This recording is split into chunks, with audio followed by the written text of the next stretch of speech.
If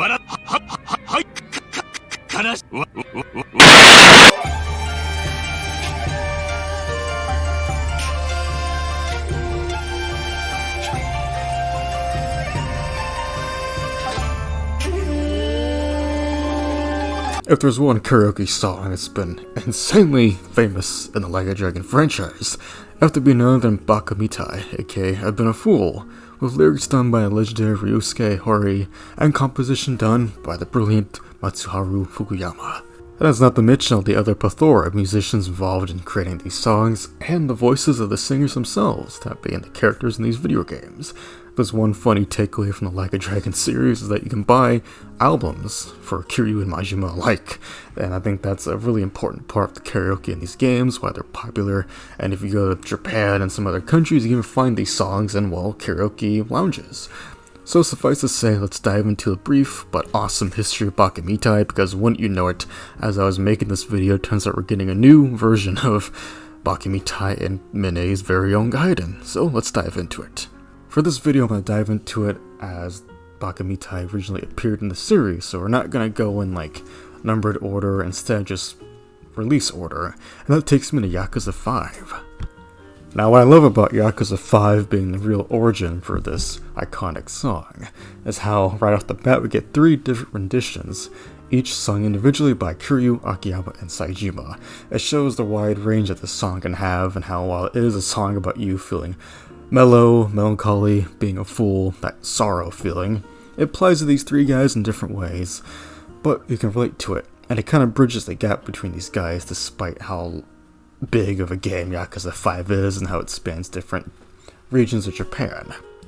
And of course, while Baka Mitai is a more melancholy song in nature, even from the music structure to the lyrics, you do get a bit of a humorous undertone that kind of slap in the face in a good way, with of course the karaoke visual that accompanies these songs. For Kiryu, his image is a picture of Mame, the dog from Yakuza 3, because, well, sure it could have been an image of Haruka and the kids, but I think the innocence of the dog here just is an easy way to sum up his whole feelings of distance from morning glory and how he misses everybody there. It's to the point and I like it. And if you play Yakuza 3, it makes the impact even better. So yeah, big sad Yakuza taxi man singing about the cute dog. And then you get to Akiyama's, who is just about him being, well, homeless.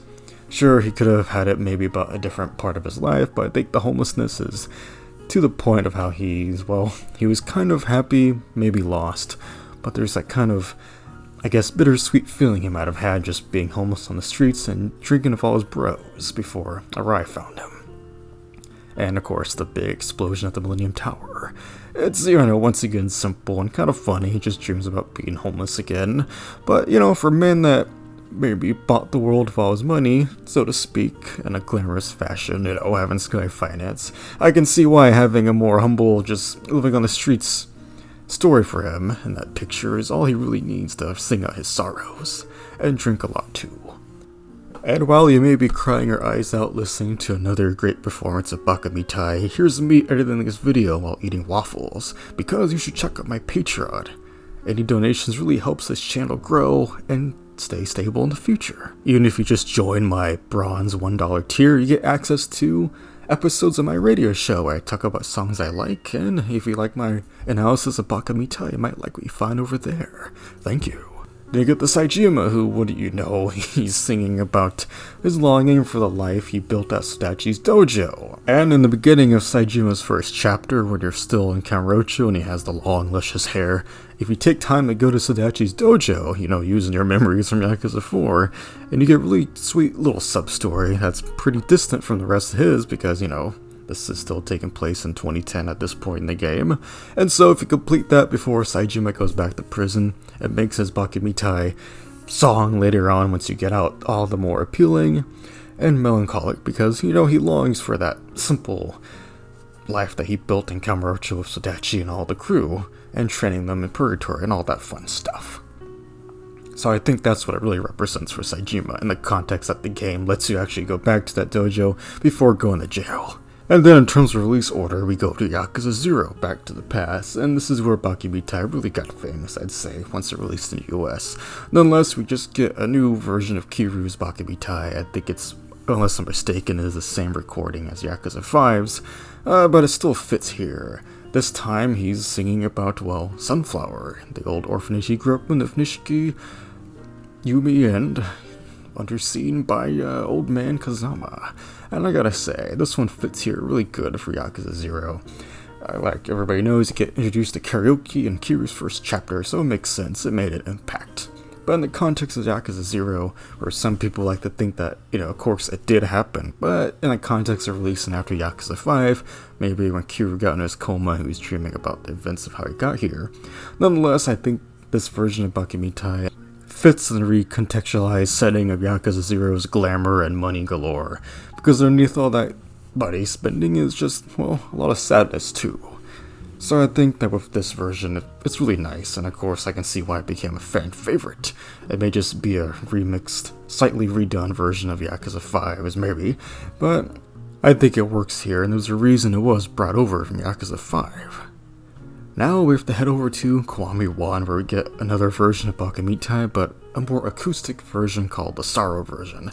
And, well, yeah, it's still a sad song, but here we get an image of Kiryu singing his guts out to Pocket Circuit Fighter, because that was a guy he really bonded with during the events of Yakuza 0, same with Saejima and Sodachi in 4. So, once again, you have a character longing for a buddy from the side sub-stories, and it just works here. It's sweet, bittersweet, and of course, at least, he still gets to hang out with Pocket Circuit during the course of Kiwami 1. So it works here, and it kind of ties into some of the sub-stories you're going to be doing, because believe me, Pocket Circuit has quite a few sub-stories tied to him. Nonetheless, Kiwami 1's Baka Mitai is acoustic, which is a nice change of pace.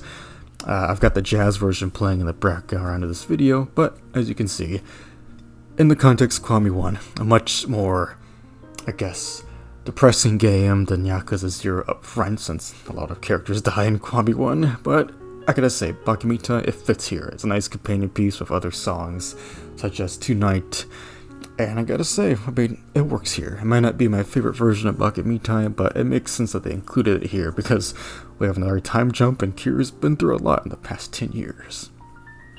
And now we're gonna jump forward to Yakuza 7, where we get a new version of Baka Mitai sung by Namba, another homeless guy, and wouldn't you know it, his photo he sings about is about, well, the homeless chief of the camp. And it works here. Yeah, sure, with Namba's story, you can kind of see the reason he became homeless was for the sole purpose of uncovering a bigger plot. And of course, this also marked the first time we get to really hear Baka Mitai in English, as this game had an English dub.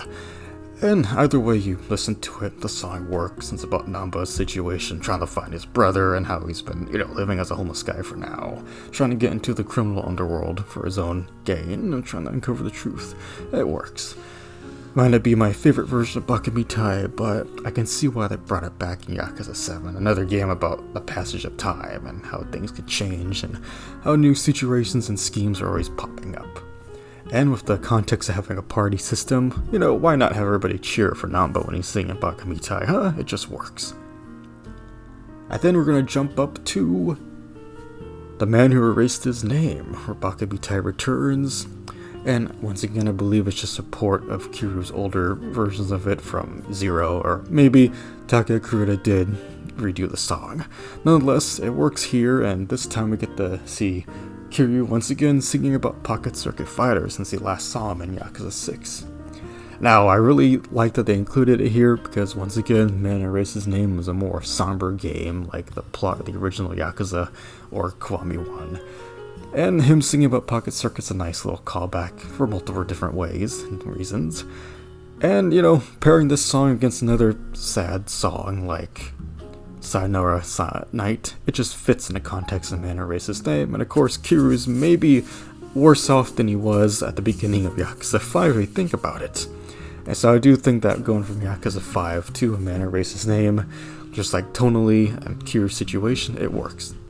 And since we're talking about a game that released in 2023, let's jump back just a little bit to the Kiwami release of Ishin. That released all over the world, fans finally got to play it, and what do you know, they added another karaoke song. But this one I want to talk about is, of course, Baka Mitai. You can call it the Ishin version, whatever you want to call it. Now this one's really interesting. It's done with traditional instruments back then, And instead of having that kind of dissonance of a sad song of a beefy guy looking at a kind of funny picture, we have Ryoma singing his heart out, playing the flute, but then he sees that one Shinto priest from that one sub-story. He sees the priest kind of like tearing up in the audience, so with that heavy look in his own eye, Ryoma takes a deep breath and starts just jamming out on that flute, getting really into it, very dramatic. And then the priest starts to stop shedding a tear, he smiles and gives Ryoma a reassuring thumbs up. Beautiful, just amazing. That's what we need more of, people.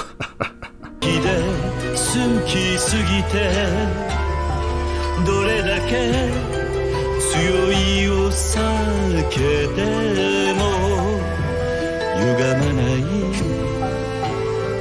思い出がバカみたい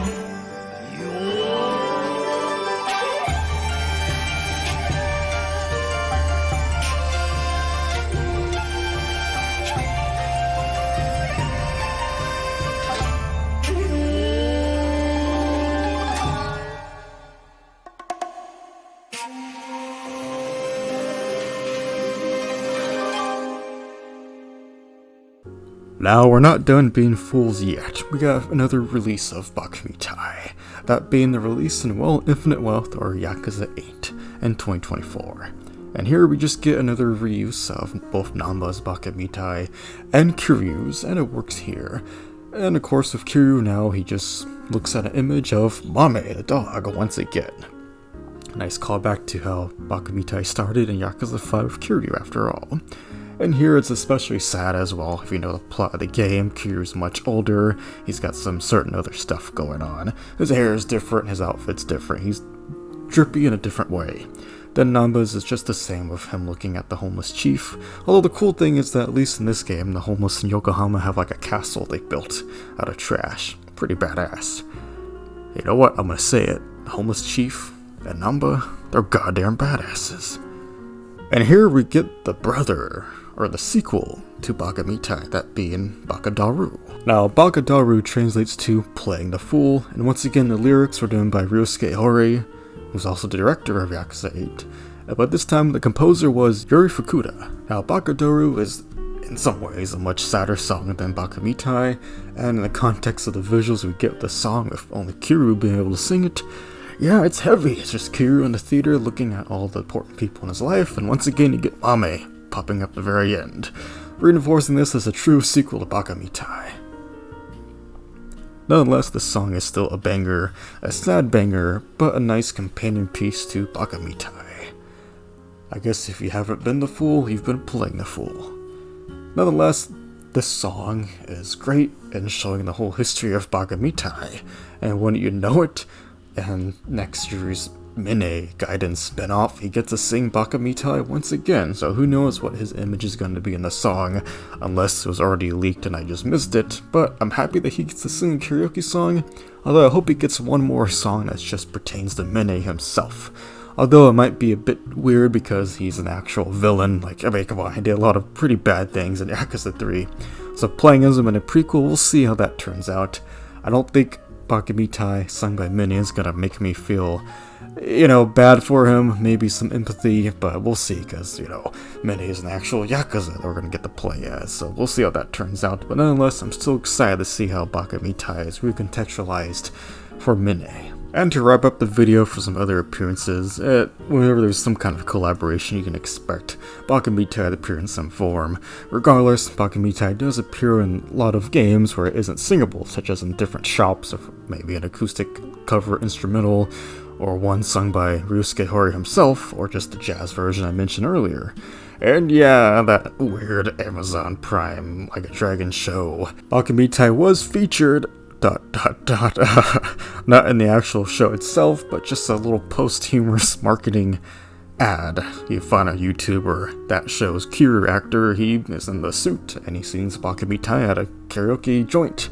So it's short, but I guess they wanted to include some fan service that wasn't in the actual show. In conclusion, that was the history of Bakamitai. I may not have gone into the full musical depth of it. There's other YouTubers that are much more adept at that than I am, but I just wanted to go over the history and what it means to the characters. Short and sweet, but thank you for watching. Check out my Patreon and my whole bunch of other Like a Dragon video essays, and stay tuned for my upcoming Shinada show releasing in October. I've been Mr. Takadrop Films. Let me know your favorite version of Baka Mitai. Have you ever sung it yourself? Let me know in the comments, and I'll see you in the next one. Take care.